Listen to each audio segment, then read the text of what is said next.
Okay, welcome to the project. You can see very briefly we had a loading animation there. I'm going to show you how to make your own loading animation with the loading.io website. There are a ton of cool customization options to make yours unique. The goal of this project is to show how you can implement infinite scroll functionality. This is something that happens on social media.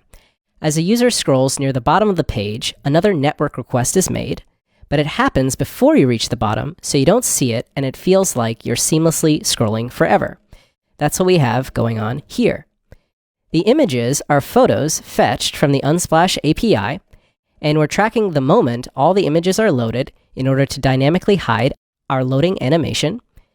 It is one long column of images with a margin on the left and right, and as we get closer to the bottom, if you watch the scroll bar on the right, you're going to see it jump up when the next network request is made and we're fetching more images.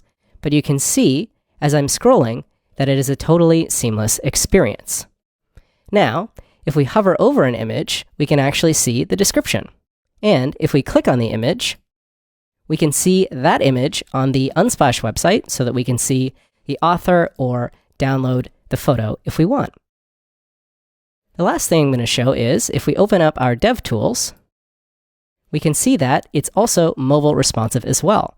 So instead of having big margins on the left and right, in a mobile device, we just have a 10 pixel margin all the way around. So that'll look great on mobile as well. I will also give you several pointers along the way for how you could expand on what I've done and make your own unique version of the project. So let's get started.